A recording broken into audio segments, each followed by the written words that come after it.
ਸਾਥੀਓ, ਸਾਰਾ ਦੇਸ਼ ਇਸ ਵੇਲੇ ਕਰੋਨਾ ਕਰਕੇ ਬੇਹਾਲ ਹੈ ਔਰ ਲੋਕਾਂ ਦੇ ਮਨ ਵਿੱਚ ਕਈ ਤਰ੍ਹਾਂ ਦੇ ਸਵਾਲ ਹੈ। ਉਹਨਾਂ ਵਿੱਚੋਂ ਇੱਕ ਸਵਾਲ ਇਹ ਵੀ ਹੈ ਕਿ ਜਦ ਕਿ ਇੱਕ ਟੀਕਾ ਬਣ ਗਿਆ, ਟੀਕੇ ਬਣ ਗਏ हैं और टीके लगने भी शुरू हो गए हैं, फिर भी ये करोना ਦੀ ਬਿਮਾਰੀ ਇੰਨੀ ਤੇਜ਼ੀ ਨਾਲ ਕਿਉਂ ਵੱਧ ਰਹੀ ਹੈ? ਉਹਦੇ ਕਈ ਕਾਰਨ ਨੇ। ਸਭ ਤੋਂ ਪਹਿਲਾਂ ਤਾਂ ਇਹ ਸਮਝਣ ਦੀ ਲੋੜ ਹੈ ਕਿ ਕਰੋਨਾ ਦੇ ਜਦੋਂ 2 ਟੀਕੇ ਲੱਗ ਜਾਣ ਔਰ ਦੂਸਰੇ ਟੀਕੇ ਲੱਗਣ ਤੋਂ 14 ਦਿਨ ਬਾਅਦ ਜਾ ਕੇ ਸਾਡੇ ਸਰੀਰ ਵਿੱਚ ਉਹਦੇ ਅਗੇਂਸਟ ਇਮਿਊਨਿਟੀ ਪੈਦਾ ਹੁੰਦੀ ਹੈ ਔਰ ਇਹ ਸਮਝਣਾ ਬਹੁਤ ਜ਼ਰੂਰੀ ਹੈ। ਦੂਸਰੀ ਗੱਲ ਇਹ ਹੈ ਕਿ ਕੋਈ ਵੀ ਟੀਕਾ ਕਰੋਨਾ ਦਾ ਪੂਰੀ ਤਰ੍ਹਾਂ ਇਨਫੈਕਸ਼ਨ ਤੋਂ ਨਹੀਂ ਬਚਾਉਂਦਾ। ਕਰੋਨਾ ਦੇ 2 ਟੀਕੇ ਲੱਗਣ ਤੋਂ ਬਾਅਦ ਵੀ ਇਨਫੈਕਸ਼ਨ ਹੋ ਸਕਦੀ ਹੈ, ਲੇਕਿਨ ਜਿਹਨੂੰ ਵੀ ਉਹ ਇਨਫੈਕਸ਼ਨ ਹੋਏਗੀ ਉਹਨੂੰ ਕੋਈ ਖਤਰਨਾਕ ਬਿਮਾਰੀ ਨਹੀਂ ਹੋਏਗੀ, ਉਹਨੂੰ ਹੌਸਪਿਟਲਾਈਜੇਸ਼ਨ ਦੀ ਜ਼ਰੂਰਤ ਬਹੁਤ ਘੱਟ ਪਏਗੀ ਔਰ ਟੀਕੇ ਲੱਗਣ ਤੋਂ ਬਾਅਦ ਕਿਸੇ ਨੂੰ ਜੇ ਕਰੋਨਾ ਦੀ ਇਨਫੈਕਸ਼ਨ ਹੁੰਦੀ ਹੈ ਤਾਂ ਡੈਥ ਹੋਣ ਦੇ ਚਾਂਸਿਸ ਬਹੁਤ ਘੱਟ ਹੈ। ਸੋ ਕਰੋਨਾ ਦਾ ਟੀਕਾ ਸਾਨੂੰ ਸੀਵੀਅਰ ਇਨਫੈਕਸ਼ਨ ਤੋਂ ਬਚਾਉਂਦਾ ਹੈ। ਹੋਰ ਵੀ ਕਈ ਟੀਕੇ ਇਸ ਤਰ੍ਹਾਂ ਦੇ ਨੇ ਜਿਹੜੇ ਸੀਵੀਅਰ ਇਨਫੈਕਸ਼ਨ ਤੋਂ ਬਚਾਉਂਦੇ ਆ ਔਰ ਉਹ ਟੀਕਾ ਲਗਾਉਣ ਤੋਂ ਬਾਅਦ ਇਨਫੈਕਸ਼ਨ ਫਿਰ ਵੀ ਹੋ ਸਕਦੀ ਹੈ। ਸੋ ਇਸੇ ਤਰ੍ਹਾਂ ਹੀ ਕਰੋਨਾ ਦੇ ਟੀਕੇ ਤੋਂ ਬਾਅਦ ਇਨਫੈਕਸ਼ਨ ਕਿਸੇ ਨੂੰ ਹੋ ਸਕਦੀ ਹੈ, ਪਰ ਉਹ ਮਾਈਲਡ ਸਿੰਪਟਮਸ ਹੋਣਗੇ ਤੇ ਸੀਰੀਅਸ ਇਨਫੈਕਸ਼ਨ ਨਹੀਂ ਹੋਏਗੀ ਕੋਈ ਵੀ ਔਰ ਡੈਥ ਹੋਣ ਦਾ ਚਾਂਸ ਬਹੁਤ ਘੱਟ ਹੈ। ਸੋ ਇਹ ਗੱਲ ਵੀ ਦਿਮਾਗ 'ਚ ਰੱਖਣੀ ਜ਼ਰੂਰੀ ਹੈ। ਤਾਂ ਤੀਸਰੀ ਗੱਲ ਇਹ ਹੈ ਕਿ ਪਿਛਲੇ ਸਾਲ ਜਦੋਂ ਕਰੋਨਾ ਦੀ ਲਹਿਰ ਚੱਲੀ, ਅਸੀਂ ਬੜੇ ਅਨੁਸ਼ਾਸਨ ਨਾਲ ਕਰੋਨਾ ਤੋਂ ਬਚਾਅ ਦੇ ਨਿਯਮਾਂ ਦਾ ਪਾਲਨ ਕੀਤਾ, ਲੇਕਿਨ ਹੌਲੀ ਹੌਲੀ ਜਿਸ ਤਰ੍ਹਾਂ ਕਰੋਨਾ ਕੰਟਰੋਲ 'ਚ ਆਉਣ ਲੱਗਾ ਅਸੀਂ ਉਹਨਾਂ ਇਹਤਿਆਤਾਂ ਨੂੰ ਭੁੱਲਣਾ ਸ਼ੁਰੂ ਕਰਤਾ। ਮਾਸਕ ਲਗਾਉਣੇ ਬੰਦ ਕਰਤੇ, ਸੋਸ਼ਲ ਡਿਸਟੈਂਸਿੰਗ ਦੀ ਧੱਜੀਆਂ ਉਡਾ ਦਿੱਤੀਆਂ ਔਰ ਹੱਥ ਧੋਣੇ ਵੀ ਜਿਹੜੇ ਅਸੀਂ ਭੁੱਲ ਗਏ ਸੀਗੇ। ਸੋ ਇਹਨਾਂ ਚੀਜ਼ਾਂ ਦਾ ਦੁਬਾਰਾ ਤੋਂ ਪਾਲਨ ਕਰਨਾ ਬਹੁਤ ਜ਼ਰੂਰੀ ਹੈ। ਜੇ ਅਸੀਂ ਲਾਪਰਵਾਹ ਹੋ ਜਾਈਏ ਜਿਸ ਤਰ੍ਹਾਂ ਕਿ ਹੁਣ ਹੋਇਆ, ਅਸੀਂ ਲਾਪਰਵਾਹ ਹੋ ਗਏ ਸੀਗੇ ਜਿਹਦੇ ਕਰਕੇ ਇਹ ਕਰੋਨਾ ਨੇ ਆਪਣਾ ਫੇਰ ਤੋਂ ਸਿਰ ਕੱਢਿਆ ਹੈ।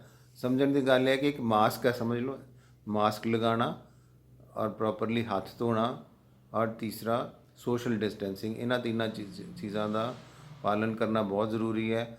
ਮਾਸਕ ਲਗਾਉਣ ਦਾ ਵੀ ਤਰੀਕਾ ਸਹੀ ਤੁਹਾਨੂੰ ਪਤਾ ਹੋਣਾ ਚਾਹੀਦਾ ਹੈ ਕਿ ਮਾਸਕ ਜਿਹੜਾ ਨੱਕ ਨੂੰ ਵੀ ਕਵਰ ਕਰੇ ਔਰ ਠੋਡੀ ਤੱਕ ਜਾਵੇ ਔਰ ਨੱਕ ਤੋਂ ਜਿਹੜਾ ਹੈ ਨਾ, ਨੱਕ ਦੇ ਉੱਪਰ ਦਾ ਪੋਰਸ਼ਨ ਉੱਥੇ ਥੋੜ੍ਹਾ ਪ੍ਰੈਸ ਕਰ ਲਓ ਤਾਂ ਕਿ ਕੋਈ ਏਅਰ ਅੰਦਰ ਔਰ ਬਾਹਰ ਨਾ ਜਾ ਸਕੇ ਮਾਸਕ ਦੇ ਅੰਦਰੋਂ।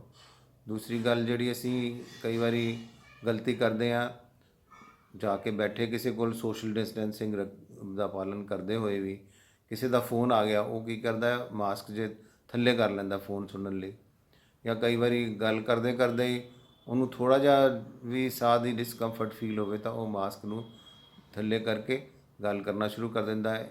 ਇਸੇ ਨਾਲ ਹੀ ਇਨਫੈਕਸ਼ਨ ਜਿਹੜੀ ਹੈ ਸਪਰੈਡ ਹੁੰਦੀ ਹੈ। ਸੋ ਇਹਨਾਂ ਚੀਜ਼ਾਂ ਦਾ ਧਿਆਨ ਰੱਖਿਆ ਜਾਵੇ।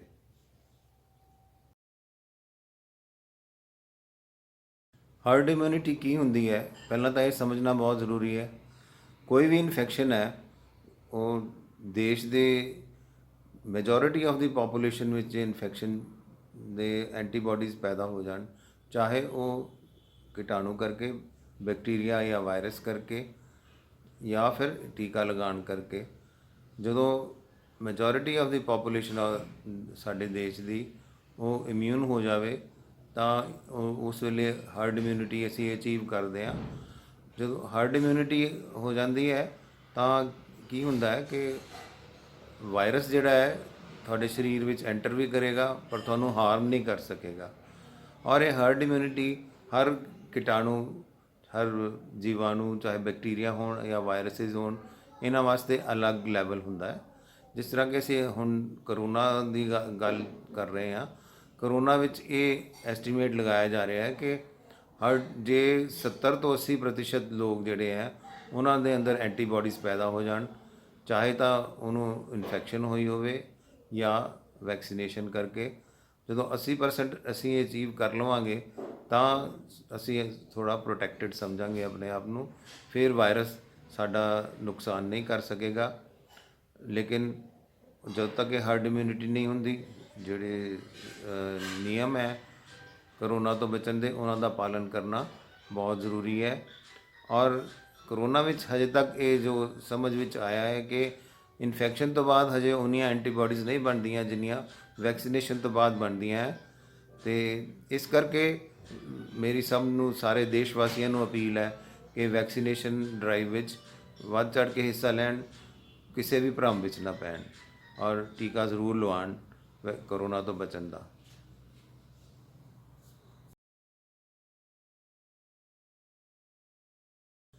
ਇਹ ਬੜਾ ਵਾਜਿਬ ਸਵਾਲ ਹੈ ਕਿ ਨੌਜਵਾਨਾਂ ਨੂੰ ਪਹਿਲਾਂ ਕਿਉਂ ਟੀਕਾ ਨਹੀਂ ਲਗਵਾਉਣਾ ਸ਼ੁਰੂ ਕੀਤਾ ਗਿਆ।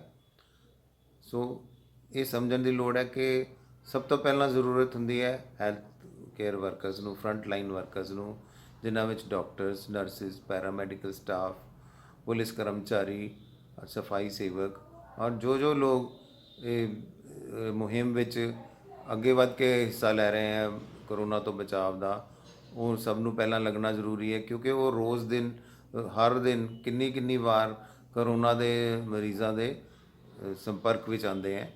ਇਸ ਕਰਕੇ ਸਭ ਤੋਂ ਪਹਿਲਾਂ ਉਹਨਾਂ ਨੂੰ ਲਗਾਉਣਾ ਸ਼ੁਰੂ ਕੀਤਾ ਗਿਆ। ਉਸ ਤੋਂ ਬਾਅਦ ਜਿਹੜੀ ਨੈਕਸਟ ਪ੍ਰਾਇਓਰਿਟੀ ਸੀਗੀ ਉਹ ਐਲਡਰਲੀ, ਕਿਉਂਕਿ ਐਲਡਰਲੀ ਜਿਹੜੇ 60 ਸਾਲ ਤੋਂ ਉੱਪਰ ਦੇ ਆ ਉਹਨਾਂ ਦੀ ਇਮਿਊਨਿਟੀ ਬਹੁਤ ਲੋ ਹੁੰਦੀ ਹੈ।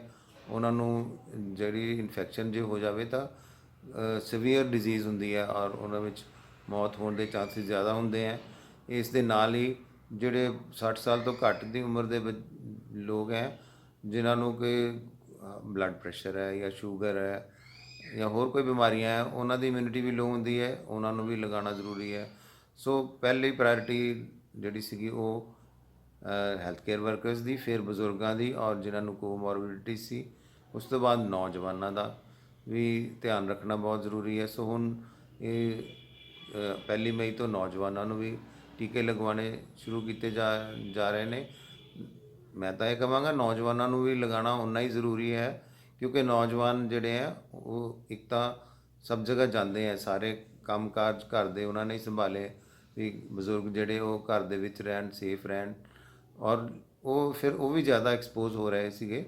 ਇਸ ਕਰਕੇ ਨੌਜਵਾਨਾਂ ਨੂੰ ਮੇਰੀ ਅਪੀਲ ਹੈ ਕਿ ਟੀਕੇ ਬਾਰੇ ਕੋਈ ਵੀ ਮਨ ਵਿੱਚ ਭਰਮ ਨਾ ਰੱਖਣ, ਕਿਸੇ ਅਫਵਾਹਾਂ 'ਤੇ ਨਾ ਜਾਣ ਔਰ ਜਿਸ ਤਰ੍ਹਾਂ ਉਹ ਵੱਧ ਚੜ੍ਹ ਕੇ ਸਮਾਜ ਦੀ ਸੇਵਾ ਕਰਦੇ ਹੈ, ਆਪਣੇ ਬਜ਼ੁਰਗਾਂ ਦੀ ਸੇਵਾ ਕਰਦੇ ਹੈ, ਇਹ ਵੀ ਉਹਨਾਂ ਵਾਸਤੇ ਮੈਂ ਕਹਾਂਗਾ ਕਿ ਦੇਸ਼ ਦੀ ਸੇਵਾ ਹੀ ਹੋਏਗੀ ਜੇ ਉਹ ਆਪਣੇ ਆਪ ਨੂੰ 2 ਟੀਕੇ ਲਗਾਉਣ ਔਰ ਇਸ ਦੇ ਨਾਲ ਹੀ ਜਿਹੜੀ ਕਰੋਨਾ ਤੋਂ ਬਚਣ ਦੇ ਨਿਯਮਾਂ ਦਾ ਪਾਲਨ ਕਰਨ।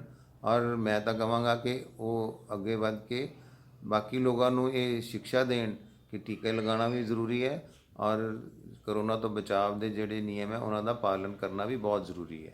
ਸ਼ੁਕਰੀਆ।